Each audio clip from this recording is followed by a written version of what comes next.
चमकपुर गांव में गोपाल नाम का एक लड़का रहता था।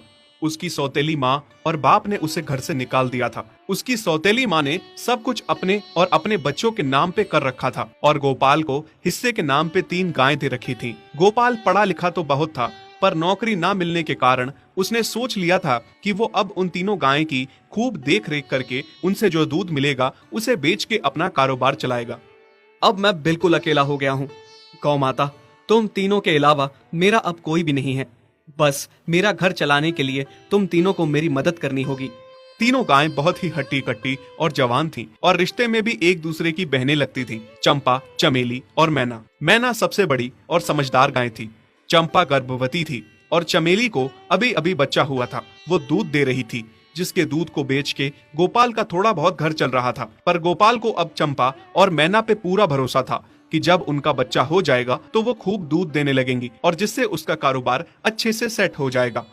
देखा चमेली बहन, हमारे मालिक को कितनी उम्मीदें हैं हम तीनों से। हाँ चंपा, सुना मैंने, मालिक ने हमसे कितनी सारी उम्मीदें लगा रखी हैं। और उम्मीद रखे भी क्यों ना, कितना समय खर्च करते हैं मालिक हम पे और कितनी सेवा करते हैं हमारी, कितना खिलाते पिलाते हैं हमें। और फिर हम मालिक की उम्मीदों पे खरा ना उतरेंगी तो धिक्कार है हमारी जिंदगी पर। सही कह रही हो बहन तुम। चलो हम तो मालिक के लिए कुछ ना कुछ कर ही लेंगे। तुमने बच्चा दे दिया है, दूध भी दे रही हो, मैं भी गर्भवती हूँ। थोड़े दिनों में मैं भी बच्चे को जन्म दे दूंगी, फिर दूध भी देने लगूंगी। लेकिन इस मैना दीदी को देखो, हम दोनों से बड़ी हैं, एक बार भी बच्चा ना दे पाई आज तक। क्या इसका फर्ज नहीं बनता मालिक के लिए कुछ? ये तो बड़ी हैं, हमसे ज्यादा इसको मालिक के लिए करना चाहिए था, लेकिन हम छोटी होकर इतना सोच रहे हैं। तुम दोनों ऐसा क्यों कह रही हो? क्या गलत कह रहे हैं हम? सही तो कह रहे हैं। कितने सालों से बांझ पड़ी हो तुम।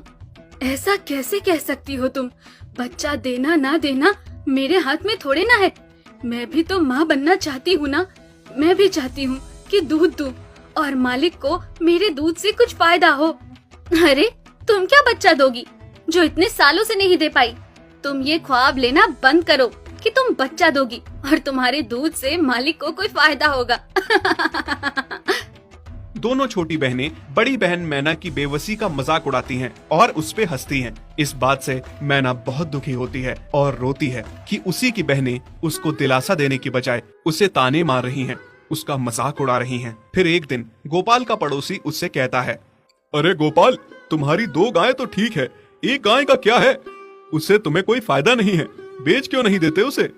अरे नहीं नहीं भाई साहब, बेचना क्यों उसे? अभी बच्चा